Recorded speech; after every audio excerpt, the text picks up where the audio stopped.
Bonjour chers amis, membres de la communauté Apprendre les mathématiques. Pour tous ceux qui passent le concours de la fonction publique 2023, cette chaîne est pour vous. Et aujourd'hui, nous sommes dans la leçon des matrices dans l'épreuve de logique. Nous continuons avec la dernière série des exercices de matrices. Et après cela, vous allez avoir un bonus parce qu'il y a un membre de la communauté qui nous a fait parvenir des exercices très intéressants au niveau des matrices, avec encore une nouvelle notion à maîtriser afin que réellement vous ayez la totalité au niveau des matrices. Passons à l'exercice numéro 9. C'est parti. Matrice numéro 9. Quelle case numérotée complète logiquement la matrice? Lorsqu'on observe notre matrice, on voit que c'est une matrice qui est composée. Pour chaque case, il y a un carré déjà. Et à l'intérieur, il y a des traits. Voilà, on a des traits. Et on remarque qu'il y a des traits qui sont identiques. Donc, je vous ai toujours dit, lorsque vous voyez qu'il y a des éléments identiques, alors pensez tout de suite à la superposition. Après, si ce n'est pas ça, on peut changer. Mais déjà, pensez à la superposition. Donc ici, nous allons partir avec la logique de superposition. Cette logique-là, nous la ferons sur les lignes. Parce qu'au niveau des colonnes, tout est pratiquement différent. Ok, alors lorsqu'on superpose la case numéro 1 et numéro 2, les éléments, la figure numéro 1 et numéro 2 sur la ligne, on voit que ce sont les traits qui sont communs après la superposition des figures qu'on retient. Tout ce qui est différent, on supprime. Donc lorsqu'on suit cette logique-là, on voit que au niveau de la troisième ligne, la réponse est le numéro 2. Donc chers membres, voici un peu comment est-ce qu'on résout cet exercice. Passons à la matrice numéro 10. Matrice numéro 10. Alors cette matrice aussi, il y a pour chaque case, on a un carré et puis on a soit un point ou deux points. Alors ce point-là, il est tangent à un côté du carré, on va dire adossé. Voilà, pour ne pas être trop abstrait, trop mathématique, on va dire adossé à un côté du carré. Alors, donc on a les éléments qui se ressemblent, le carré et puis les points. Donc, on pense déjà que c'est une logique de superposition. Donc, on va vérifier et voir les transformations s'il y en a au niveau des différents éléments après superposition. Donc, on va superposer la figure numéro 1 et la figure numéro 2 sur la ligne. Mais on se rend compte aussi qu'on peut faire la même chose sur la colonne. Donc, sur la ligne, et lorsqu'on superpose, par exemple, la première ligne, on superpose, on se rend compte qu'il y a deux points qui sont de part et d'autre d'un côté. Le côté qui est au-dessus, qui est en haut. Le côté du carré qui est en haut. Et puis, au niveau maintenant de la troisième case, ce même côté en haut, les points ont disparu. Donc, si on prend la deuxième ligne, on fait le même exercice. On fait la superposition de la première et de la deuxième case. On se rend compte que sur le côté gauche, les deux points sont de part et d'autre du côté gauche après superposition. Et au niveau de la troisième case, ces deux points ont disparu.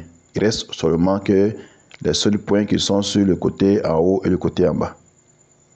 Donc, on voit une logique où lorsque les points après superposition sont de part et d'autre d'un côté, ces points-là disparaissent, on les supprime.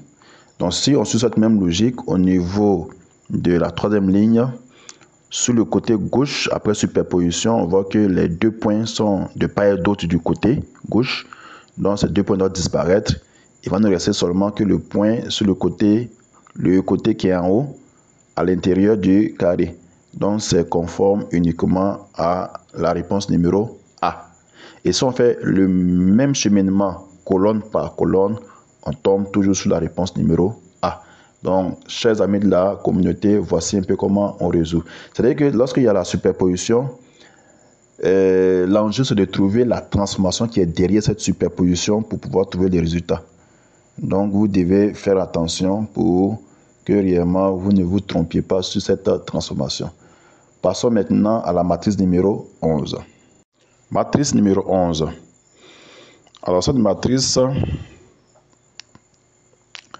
déjà, bon, colonne par colonne, les éléments sont différents.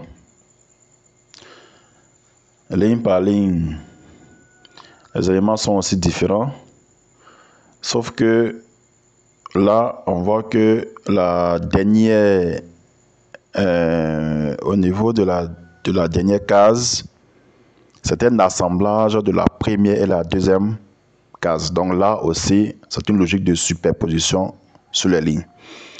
Et puisque les éléments sont différents, donc ici, on conserve tous les éléments qui sont différents.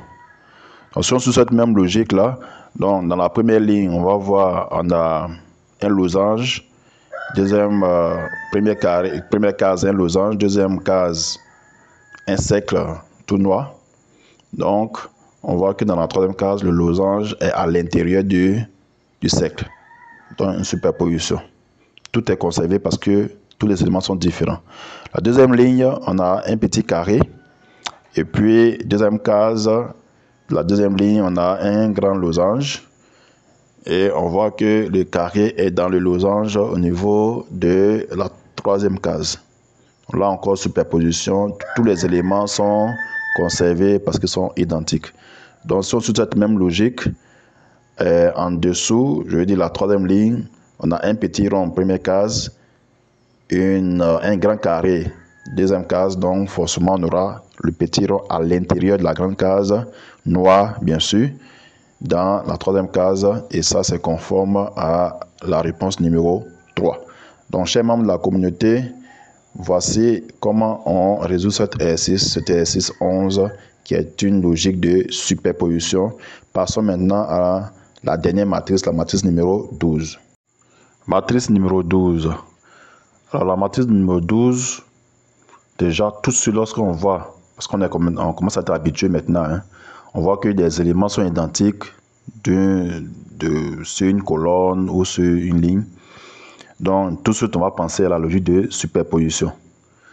Alors, maintenant, si on prend la première ligne, lorsqu'on superpose la case numéro 1 et la case numéro 2, je vais parler des figures qui sont dans ces cases-là. Il y a le cercle, le grand cercle, case numéro 1, et puis case numéro 2, le cercle, plus à l'intérieur, une croix. La case numéro 3, le cercle disparaît et la croix reste. Du coup, on se dit que là, dans ce cas-là, on conserve uniquement les éléments qui sont différents. Donc, si on suit cette même logique, on va vérifier avec la ligne numéro 2. Effectivement, la ligne numéro 2 aussi, le grand cercle avec les traits à l'extérieur va disparaître, puisque c'est le même élément qu'il y a dans la case numéro 2. Alors, dans la case numéro 2, il y a un autre élément, mais qui est différent. En ce moment, lui va rester, c'est le carré avec ses diagonales. Donc là aussi, les éléments identiques ont disparu. Il reste uniquement que l'élément qui est différent d'une case à une autre. Donc la même logique va nous montrer que la ligne numéro 3, les traits là, au niveau des sommets de la deuxième case, sont identiques avec les traits au niveau de la case numéro 1. Donc ces traits là vont disparaître et il va rester uniquement que le petit carré. Et ça, c'est conforme à la réponse numéro 3. Si on a cette même logique-là, aussi par colonne, on va toujours tomber à la réponse numéro 3. Donc, chers membres de la communauté, voici ainsi la fin de la série d'exercices, sur les matrices. Et véritablement, pour revenir un peu à ce que nous avons dit, il faut avoir le sens aigu de l'observation. Mon souhait, c'est que vous ne bossiez pas les réponses d'exercices par cœur. Ce qui est plus important, c'est la méthodologie qui est cachée derrière toutes ces réponses-là. De sorte que au concours, même si vous ne tombez pas sur un exercice que vous avez déjà fait, vous pouvez vous en sortir. Parce que le problème, c'est que beaucoup vont au concours en espérant tomber sur un exercice déjà fait. Et ça, si vous vous rendez compte que les exercices qui sont proposés, vous n'avez jamais fait, vous risquez de paniquer et véritablement parce que la panique là entraîne vraiment un doute et c'est très dangereux réellement lorsque pour passer un concours. Donc, véritablement, maîtriser la méthodologie. Les choses ne sont pas aussi trop compliquées. À force de faire, déjà, lorsque vous voyez un exercice, vous pouvez tout de suite là savoir à peu près quand même quelle logique qui est cachée derrière, voilà, les éléments d'une matrice.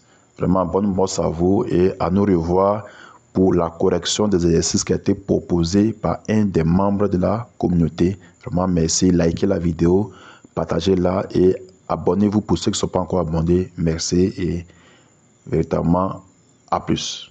Bye bye.